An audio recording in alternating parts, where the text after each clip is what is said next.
ಅವುಗಳ ಬೆಸುಗೆಯಿಂದ ನೀರಿನ ಸರದಿಯಲ್ಲಿ ಸೇತುವಾಗಿದೆ. ಆದ್ರೆ ವಿಚಿತ್ರ, ಒಂದೇ ಒಂದು ಸಮಸ್ಯೆ ಇಲ್ಲಿ. ನಮಗೆಲ್ಲ ನಮ್ಮ ಮನೆಯಲ್ಲಿ ಒಂದು ಮಂಗ ಸಾಕಿದ್ರೆ ಅದನ್ನು ತಡ್ಕೊಳ್ಳಿಕ್ಕೆ ಸಾಧ್ಯ ಉಂಟಾ? ಅಲ್ವಾ? ಸಾಧ್ಯ ಉಂಟಾ? ಖಂಡಿತ ಇಲ್ಲ. ಅಂತದ್ರಲ್ಲಿ ಇಲ್ಲಿ ಕೋಟಿ ಕೋಟಿ ಮಂಗಗಳು, ಒಂದರದ್ದಾದು ಗಲಾಟೆ ಉಂಟಾ? ಏನಾದ್ರೂ ಉಂಟಾ? ತಂಟೆ ಉಂಟಾ? ತಕರಾರು ಉಂಟಾ? ಏನಿಲ್ಲ. ಅವನು ಹೇಳಿದ್ದಕ್ಕೆ ತಲೆಯಲ್ಲಾಡಿಸ್ತ. ಆ ಮಂಗಗಳ ಪರಮ ಲಕ್ಷ್ಮ ಚರಣ ಲಕ್ಷ್ಯ ಏನು ಗೊತ್ತಾ? ರಾಮ, ಜೈ ಶ್ರೀರಾಮ. ಹಾಗಿದ್ರೆ ಆ ಮಂಗಗಳಿಗೆ ಆಯಾಸ ಆಗುದಿಲ್ವಾ ಎನ್ನುವ ಪ್ರಶ್ನೆ ಇತ್ತಲ್ಲ. ಯಾಕೆ ಆಯಾಸ ಆಗುದಿಲ್ಲ ಹೇಳು? ಯಾಕೆ?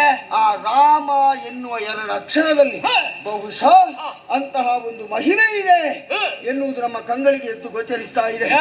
ಇಲ್ಲದಿದ್ರೆ ಒಂದೊಂದು ಮಂಗಗಳಿರುವುದು ಎಷ್ಟಕ್ಕೆ? ಅವುಗಳ 100 ಪಟ್ಟು ಗಾತ್ರದ ಪರ್ವತವನ್ನು ಅವು ತಗುತ್ತಾವೆ ಅಂತ ಆದ್ರೆ ಇದು ರಾಮನಾಮದ ಮಹಿಮೆ ಅಲ್ಲದೆ ಅಷ್ಟು ಮಾತ್ರ ಅಲ್ಲಿ ನೋಡಿದ್ಯಾ?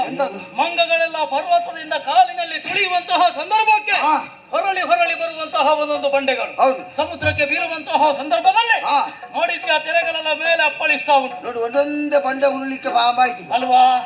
ಆಗ ಆ ನೀರಿನ ಮೇಲೆ ಬರುವಂತಹ ಸಂದರ್ಭದಲ್ಲಿ ನೋಡಿದ್ಯಾ? ಒಂದೊಂದು ಮೀನುಗಳು ಮೆಲ್ಲನೆ ಮೇಲಕ್ಕೆ ಚಿಮ್ಮುವಂತಹ, ಅದನ್ನೇ ಸಂದರ್ಭಕ್ಕಾಗಿ ಕಾಯುತ್ತಿರುವಂತಹ ನೀರ್ಕಾಗೆಗಳು ಕೊಕ್ಕಿನಲ್ಲಿ ಅದನ್ನು ಬಂದು ಕೊಕ್ಕಿ ಕೊಕ್ಕಿ ಕೊಕ್ಕಿ ಕುಕ್ಕಿ ಕುಕ್ಕಿ ಕುಕ್ಕಿ ಕುಕ್ಕಿ ತಿನ್ನುವ ದೃಶ್ಯ ಕಡಲ ಕಾಗೆ ಅಲ್ವಾ? ಮೀನ ಕುಕ್ಕಿ ತಿನ್ನುವ ದೃಶ್ಯವ ನೋಡು. ಹೌದಾ? ಎಷ್ಟು ಏನೇ ನೀನು ಹೇಳು, ಮಾನವರಿಂದ ಅಂತ ಆದ್ರೆ ಇದು ಸಾಧ್ಯ ಉಂಟಾ? ಹಾಗಿದ್ರೆ ದೇವತಾ ಮನುಷ್ಯ ರಾಮ ಎನ್ನುವುದರಲ್ಲಿ ಸಂದೇಹವೇ ಇಲ್ಲ. ಇಲ್ಲದಿದ್ರೆ ಈ ಮಂಗಗಳೆಲ್ಲ ಅವನಿಗೆ ಶರಣಾಗುವುದಕ್ಕೆ ಉಂಟೇನ? ಅದ್ಭುತ. ಆದ್ರೆ ಒಂದು, ನಾವು ಯಾರ ಪಕ್ಷವೂ ಅಲ್ಲ. ಯಾವುದು ಸತ್ಯಾಸತ್ಯತೆ ಇದೆ ಅದನ್ನು ಒಪ್ಪಿಕೊಳ್ಳುವಂತಹ ಜಾಯಮಾನ ನಮ್ಮದು. ನೋಡಿ, ಅದನ್ನು ಒಪ್ಪಿಸುವಂತಹ ಜವಾಬ್ದಾರಿ. ರಾಮ ದೇವರು ಎನ್ನುವುದರಲ್ಲಿ ಎರಡು ಮಾತಿಲ್ಲ. ಆದ್ರೆ ಒಂದು ಕುತೂಹಲ ಉಂಟು, ಇದರಲ್ಲಿ ಏನಾದ್ರೂ ವಿಶೇಷವಾದ ತಂತ್ರಗಾರಿಕೆ ಉಂಟಾ ಎನ್ನುವುದನ್ನು ತಿಳಿಯುವುದಕ್ಕಾಗಿ ಈಗ ಮೇಲೆ ಸೇತುವೆ ಕಾಣ್ತಾ ಉಂಟು. ಸ್ವಲ್ಪ ಅದರ ಆಳಕ್ಕೆ ಇಳಿದು ಅದರ ಬುಡ ಎಲ್ಲಿ ಇಟ್ಟು ಅಂತ ನೋಡಿದ್ರೆ ಹೇಗೆ? ಇಳಿಯೋಣ.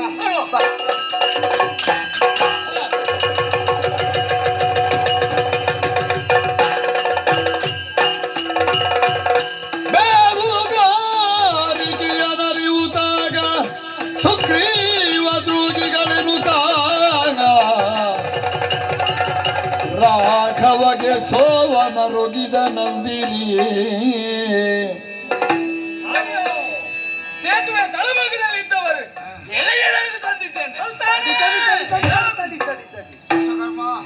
ಕೈಸರ ಸಿಕ್ಕಿದವರನ್ನು ಹಾಗೆ ಹೊಡೆಯ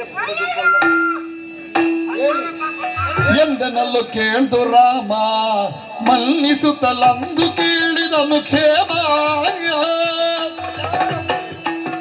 ಬಂದುದೇತಕ್ಕೆ ನೀವೇ ಕೈ ಮುಗಿಯುತ್ತೆಂದರಾತಕ್ಕೆ ಬಿಮ್ಮನಿಯೇ. ಆ